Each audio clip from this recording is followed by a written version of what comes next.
आज हम सिविक्स पढ़ेंगे। इससे पहले हमने इकोनॉमिक्स का एक चैप्टर कंप्लीट किया है, भारतीय अर्थव्यवस्था में क्षेत्रक। तो अब हम सिविक्स के चैप्टर से स्टार्ट करेंगे। इसमें टोटल जो है 8 अध्याय हैं और पहला अध्याय है सत्ता की साझेदारी, जो कि शासन व्यवस्था से संबंधित है। तो इसके बारे में हम पढ़ेंगे। साझेदारी यानी शासन का बंटवारा। तो इसकी आवश्यकता क्यों होती है या इसकी ज़रूरत क्यों होती है, केवल सत्ता की साझेदारी को जानने की कोशिश करेंगे कि इसकी ज़रूरत क्यों होती है। और इसके लिए इस अध्याय में जो मुख्य मुख्य पॉइंट हैं उनके बारे में पढ़ेंगे। तो इसमें हम बेल्जियम की और श्रीलंका की कहानी पढ़ेंगे, भूसंख्यकवाद, बेल्जियम की समझदारी, सत्ता की साझेदारी की ज़रूरत क्यों होती है तथा सत्ता की साझेदारी के रूप के बारे में देखेंगे। कुछ नए वर्ड आएंगे जिनके बारे में हम जानेंगे कि वो क्या होते हैं। कहानी स्टार्ट करते हैं। बेल्जियम की कहानी से शुरुआत करते हैं। बेल्जियम यूरोप का एक छोटा सा देश है जो कि क्षेत्रीय क्षेत्रफल की दृष्टि में भारत के हरियाणा राज्य से भी बहुत छोटा है और वहाँ की जनसंख्या भी 1 करोड़ से थोड़ी ही अधिक है। 3 भाषा को बोलने वाले लोग रहते हैं, डच भाषी, फ्रेंच भाषी और जर्मन भाषी। एक स्क्रीन में एक मैप आ रहा है, उसमें दिखाया भी गया है। जो येलो वाला है वो फ्लेमिश एक जगह है, जो फ्लेमिश जगह है बेल्जियम की, वहाँ पर अधिकतर जो लोग रहते हैं वो डच भाषा बोलने वाले लोग रहते हैं। वेलोनिया में फ्रेंच बोलने वाले लोग रहते हैं तथा 1% जो बोलते हैं जर्मन, वो भी वेलोन इलाके में रहते हैं। जो बेल्जियम की राजधानी है ब्रुसेल्स, वहाँ 80% लोग फ्रेंच बोलते हैं और 20% लोग डच भाषा बोलते हैं। और ये दोनों ही ब्रुसेल्स, जो कि बेल्जियम की राजधानी है, वहाँ निवास करते हैं, वहाँ रहते हैं।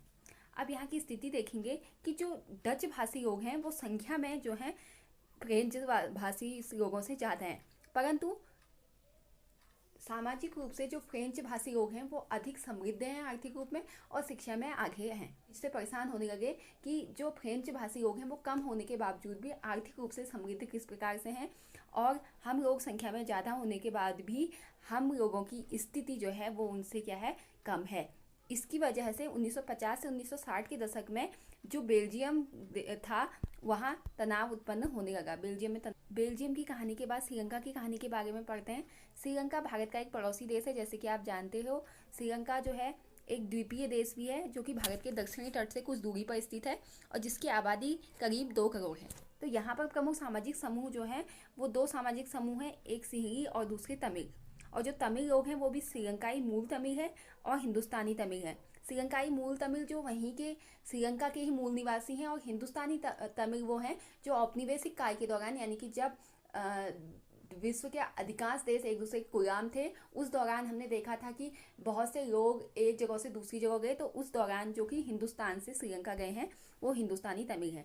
जो अधिकतर सिंहली भाषी लोग हैं वो बौद्ध धर्म को मानते हैं, जबकि जो तमिल भाषी हैं वो कुछ हिंदू हैं और कुछ मुसलमान हैं। श्रीलंका की आबादी में थोड़े बहुत ईसाई लोग भी हैं जिनका हिस्सा 7% है, और वे सिंहली और तमिल दोनों भाषाएं बोलते हैं। ये तो थी बेल्जियम और श्रीलंका की सामाजिक स्थिति की एक कहानी।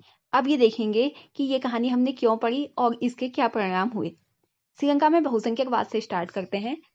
श्रीलंका में बहुसंख्यकवाद हम पढ़ रहे हैं तो हम पहले यह जानिए कि बहुसंख्यकवाद क्या होता है। बहुसंख्यक यानी कि अधिक संख्या। बहुसंख्यकवाद एक मान्यता होती है कि अगर कोई समुदाय बहुसंख्यक है, जिनकी संख्या ज़्यादा है, तो वो अपने मनमाने ढंग से अपने तौर तरीकों से किसी भी शासन व्यवस्था को चला सकता है, और इसको चलाने के लिए वो किसी भी अल्पसंख्यक व्यक्ति की या अल्पसंख्यक समुदाय की ज़रूरतों और इच्छाओं की अवहेलना कर सकता है, यानी कि उनको मानने से मना कर सकता है। तो श्रीलंका में बहुसंख्यकवाद क्या था, यह हमने पहले श्रीलंका की कहानी पढ़ी तो हम थोड़ा बहुत समझ सकते हैं कि वहाँ एक सामाजिक समूह जो सिंहली थे उनकी संख्या तमिलों के मुकाबले बहुत ज़्यादा थी। सन 1948 में जब श्रीलंका स्वतंत्र राष्ट्र बना तो सिंहली समुदाय के जो लोग थे उन्होंने अपनी नेताओं की संख्या ज़्यादा होने के कारण तरीके से अपनी प्रभुता कायम करने के लिए निम्न कदम उठाए। पहला, जो उनकी अपनी भाषा थी सिंहली भाषा, उसको राजभाषा बना दिया गया और तमिल भाषा को दरकिनार यानी कि हटा दिया गया, बिल्कुल अलग कर दिया गया। एकमात्र सिंहली भाषा ही राजभाषा घोषित कर दी गई। इसके अलावा जितने भी विश्वविद्यालयों में और सरकारी नौकरियों में पदों की संख्या आती थी या पद खाली होते थे, उन सभी जगहों पर सिंहलियों को ही प्राथमिकता दी जाने लगी, संरक्षण दिया जाने लगा। अब एक एक करके आए इन सरकारी फैसलों ने श्रीलंकाई तमिलों की नाराजगी को बढ़ा दिया, क्योंकि कहीं से भी उन लोगों की इच्छाओं को या उन लोगों की जरूरतों को ध्यान में नहीं रखा जा रहा था। लगा कि जो संविधान और सरकार की नीतियां हैं उन्हें समान राजनीतिक अधिकारों से वंचित कर रही हैं, उन्हें हटा रही हैं, नौकरी और फायदे के अन्य कामों में भी उनके हितों को ध्यान नहीं रखा जा रहा है। तो उन्होंने तमिलों के साथ उनके संबंध बिगड़ गए। श्रीलंकाई जो तमिल थे उन्होंने अपनी अलग से राजनीतिक पार्टियां बनाई और तमिल को राजभाषा बनाने के लिए अपने क्षेत्र को, जिस क्षेत्र में वो लोग रहते थे या जो जिन क्षेत्रों में उनकी संख्या ज्यादा थी, उन क्षेत्रों को क्षेत्रीय स्वायत्ता हासिल करने के लिए, क्षेत्रीय स्वायत्ता मतलब होता है उन क्षेत्रों को अपने संबंध में अपने अधिकार स्वयं निर्णय लेने की छूट दे देना या अधिकार दे देना, ये देने के लिए, तथा रोजगार में समान अवसरों की मांग जैसे कुछ मुद्दों को उठाया और कहा और अपनी पार्टियां बनानी स्टार्ट कर दी। 1980 के दशक तक उत्तर पूर्वी श्रीलंका में भी स्वतंत्र तमिल सरकार बनाने की मांग खड़ी हो गई और उनके राजनीतिक संगठन बनने लगे। अब श्रीलंका में दो समुदाय बन गए। एक समुदाय जो था कि किनका था, सिंहली लोगों का था, और एक समुदाय किसका था, तमिल भाषाई लोगों का था। हम बेल्जियम की समझदारी की बात करेंगे, जहां 3 भाषाई लोग रहते थे पहले से ही। वो डच भाषाई थे और जर्मन भाषाई थे और फ्रेंच भाषाई थे।